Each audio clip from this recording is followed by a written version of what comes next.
Shalom Bapak Ibu Saudara yang dikasih Tuhan. Renungan hari ini saya ambil dari kitab Kejadian pasal 3 ayat 1 sampai 24 ya. Saya beri judul mengenang kembali kisah Taman Eden. Baik, saya bacakan ayatnya.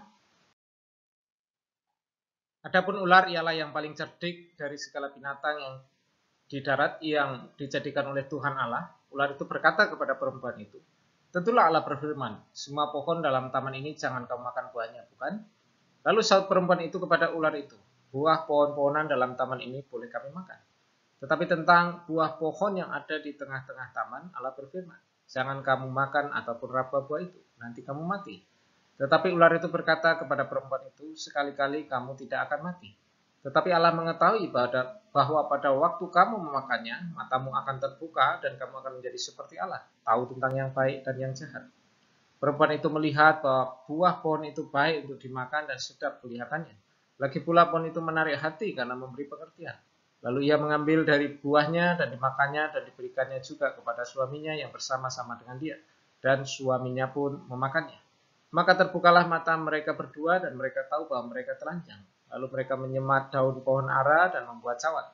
Ketika mereka mendengar bunyi langkah Tuhan Allah yang berjalan-jalan dalam taman itu pada waktu hari sejuk, bersembunyilah manusia itu dan istrinya itu terhadap Tuhan Allah di antara pohon-pohon dalam taman.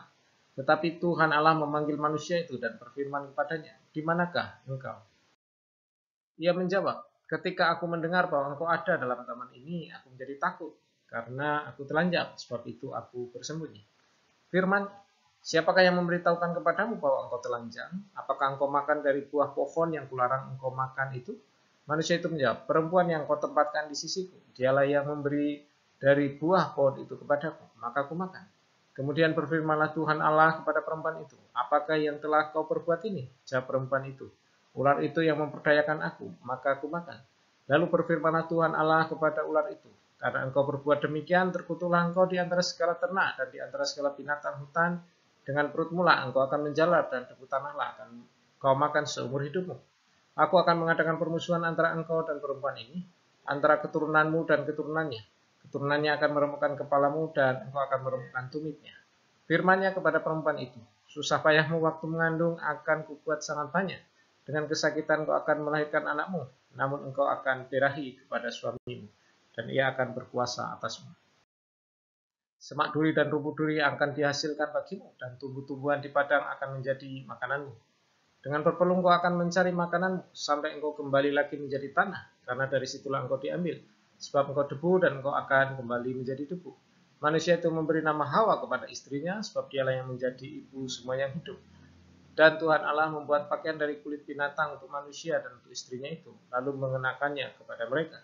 Berfirmanlah Tuhan Allah, "Sesungguhnya manusia itu telah menjadi seperti salah satu dari kita, tahu tentang yang baik dan yang jahat. Maka sekarang janganlah sampai ia mengulurkan tangannya dan mengambil pula dari buah pohon kehidupan itu dan memakannya, sehingga ia hidup untuk selama-lamanya."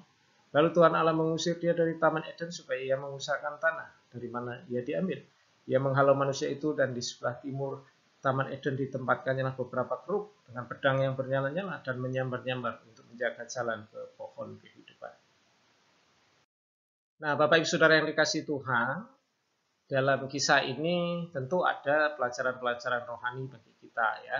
Apa saja? Yang pertama, kita diingatkan untuk waspada terhadap tipu daya iblis ya, tipu daya iblis.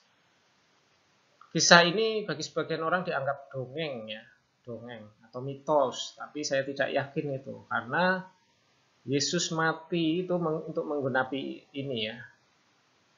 Kejadian 3:15, masa Yesus mati menggenapi hanya mitos atau dongeng saja.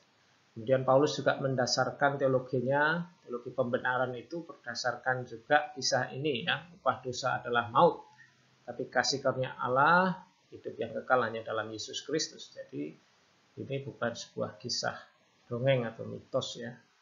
Nah, memang ada ular yang berbicara. Ini adalah medium dari iblis ya. Iblis menggunakan ular. Ya, kita tidak perlu heran karena di Alkitab ada keledai Biliam saja bisa berbicara.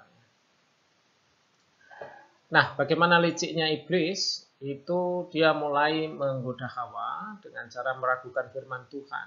Ya, di ayat 2 dikatakan begini ya.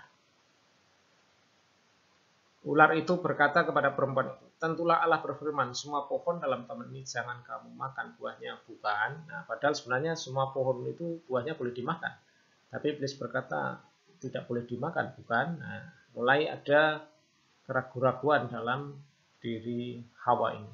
Lalu selanjutnya menawarkan hal yang menarik. Iblis menawarkan hal yang menarik, ya. Ayat 4 dan 5. Tetapi ular itu berkata kepada perempuan itu, sekali-kali kamu tidak akan mati. Tetapi Allah mengetahui bahwa pada waktu kamu memakannya, matamu akan terbuka dan kamu akan menjadi seperti Allah. Tahu tentang yang baik dan yang jahat. Menjadi seperti Allah, tahu yang baik dan yang jahat. Nah, ini sangat menggiurkan, ya. Godaan ini sangat menggiurkan bagi Hawa.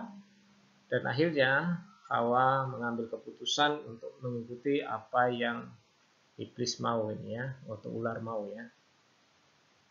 Nah, Bapak Ibu Saudara, kita perlu waspada, ya, terhadap tipu daya iblis. Dia menggunakan banyak cara, bahkan dengan dusta, karena dia adalah bapa segala dusta. Banyak orang terjerat oleh tipu daya iblis, ya, memberikan hal-hal yang menyenangkan, ya, misalnya dengan narkoba, ya, misalnya dengan memberikan pesugihan, ya. Bahkan sekarang dukun itu tidak seperti dulu pakai akik yang besar-besar, pakai pakaian hitam-hitam dan menyeramkan. Nah, sekarang tidak memakai itu, dengan istilah orang pintar, ya, atau paranormal dan lain sebagainya. Itu bisa memperdaya kita yang tidak tahu. Nah, kita diingatkan, ya, bahwa kita perlu waspada terhadap tipu daya iblis. Nah, sesungguhnya pencoba ini hanya mencoba, ya. Keputusan akhir itu tetap di tangan manusia. Seperti tadi, pencoba atau penggoda itu hanya mencoba atau menggoda Hawa. Tapi apabila Hawa ini mengambil keputusan untuk menolak, tentu dia bisa, ya. Tetapi dia malah justru sebaliknya, ya, mengikuti apa yang ular itu mau. Nah, bagi kita juga tentu ada banyak godaan, ya, dari kuasa-kuasa kegelapan itu.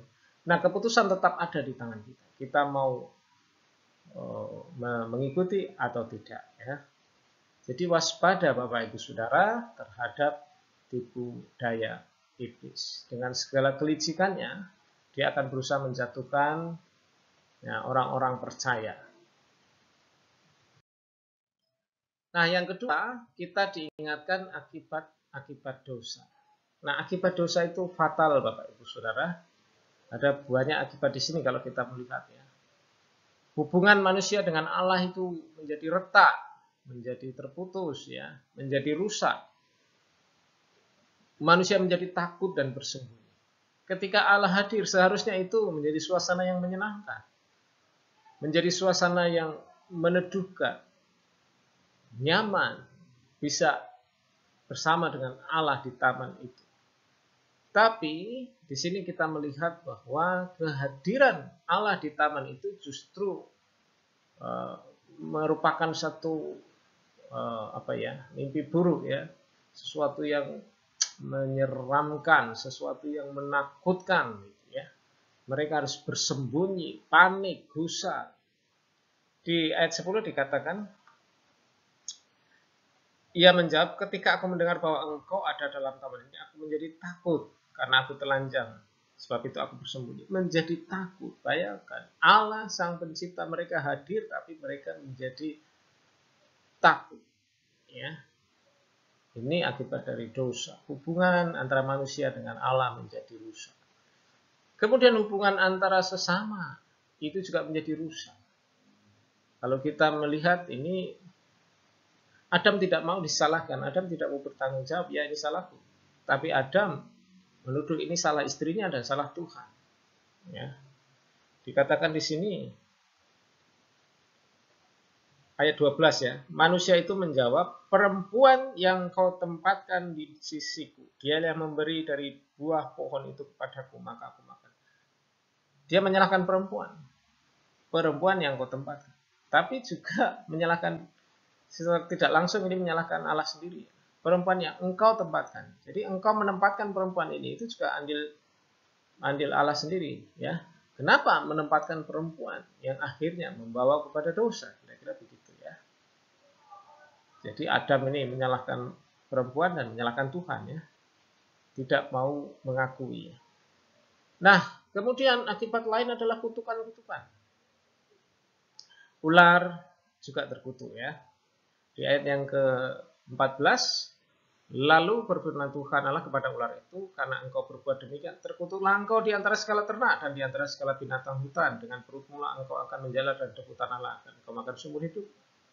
Kemudian kepada Hawa, susah payahmu waktu mengandung akan kubuat sangat banyak. Dengan kesakitan engkau akan melahirkan anakmu, namun engkau akan birahi kepada suamimu, dan ia akan berkuasa atasmu.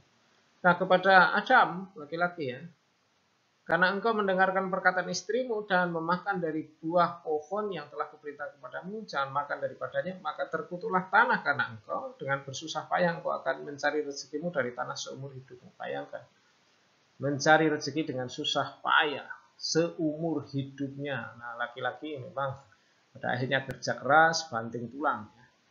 Itu akibat-akibat dari dosa. Kemudian diusir dari Taman Eden di ayat 23. Lalu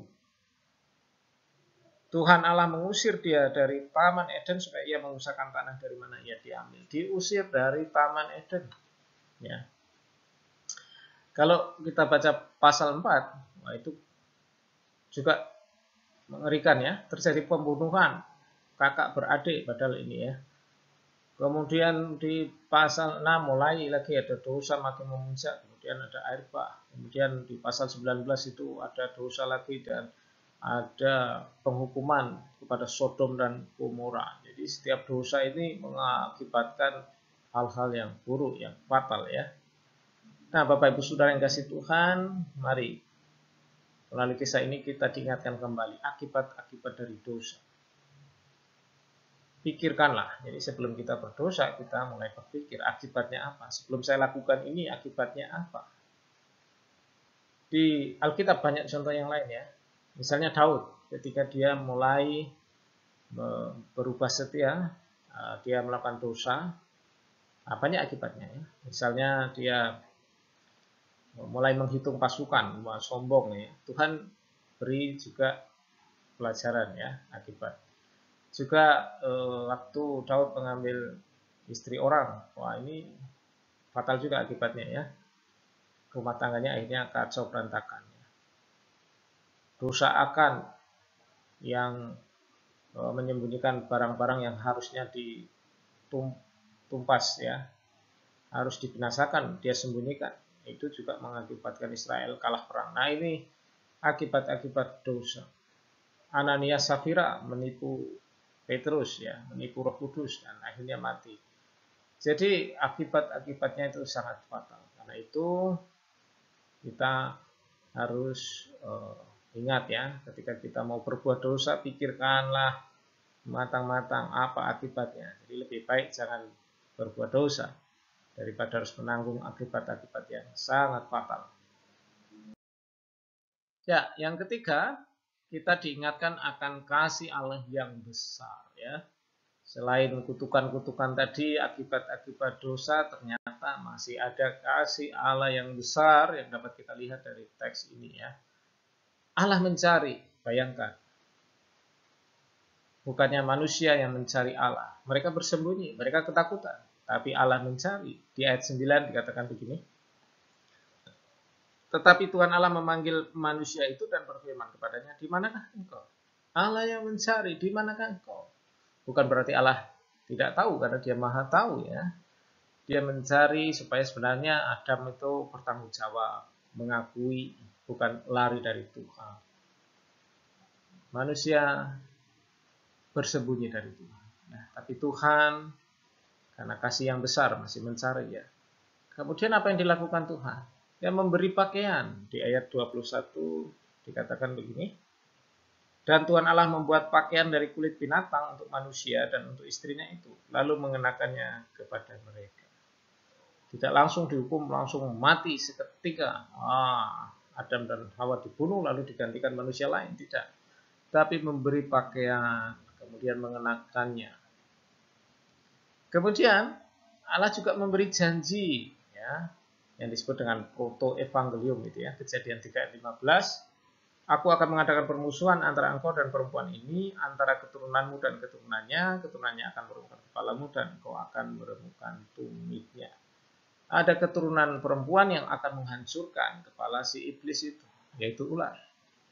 Nah, keturunan yang dimaksud, ya, Anda bisa baca dalam kitab Galatia 4 ayat 6, yaitu Yesus Kristus yang dilahirkan bukan dari hubungan suami istri, ya, tapi dari benih perempuan. Makanya Maria itu adalah perawan dan dia melahirkan, ya, itu suatu mukjizat, ya, karena memang janji Tuhan itu keturunan perempuan, ya. Nah, Bapak Ibu Saudara, kita siapa sih yang tidak berbuat dosa? Kita ini manusia berdosa, ya.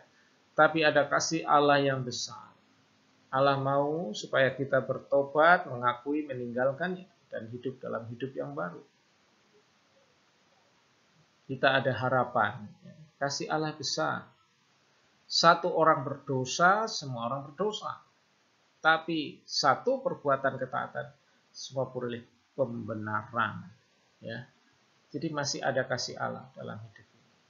Yohanes 3:16, karena begitu besar kasih Allah akan dunia ini sehingga ia mengaruniakan anak yang tunggal supaya setiap orang yang percaya kepadanya tidak binasa, melainkan beroleh hidup yang kekal. Jadi anaknya, yaitu Yesus Kristus itu dikaruniakan, diberikan kepada manusia untuk mati di kayu salib, untuk korban pengganti. Dia mati menggantikan kita.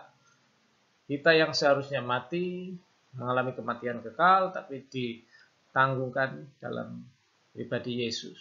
Nah, inilah yang disebut dengan kasih Allah yang besar. Nah, bagi Bapak Ibu Saudara, ya, yang merasa, oh, dosaku terlalu besar, tidak bisa diampuni. Nah, tidak ada, ya, tidak ada pikiran begitu. Allah sanggup mengampuni sebesar apapun dosa kita.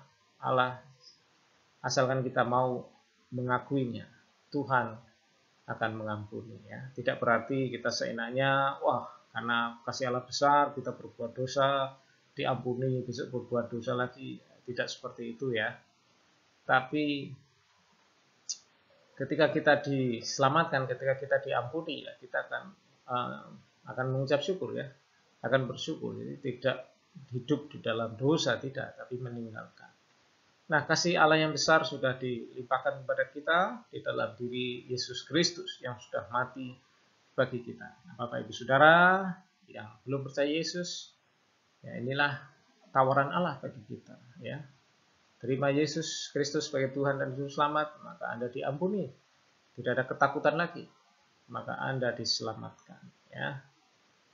Bagi kita yang sudah percaya Yesus, ya, jikalau kita melakukan dosa, kesalahan, mengakui, Tuhan memberi pengampunan karena kasih-Nya besar atas hidup kita. Walaupun demikian, ya, kita tahu bahwa ada akibat dari dosa, tapi pengampunan ada bagi kita.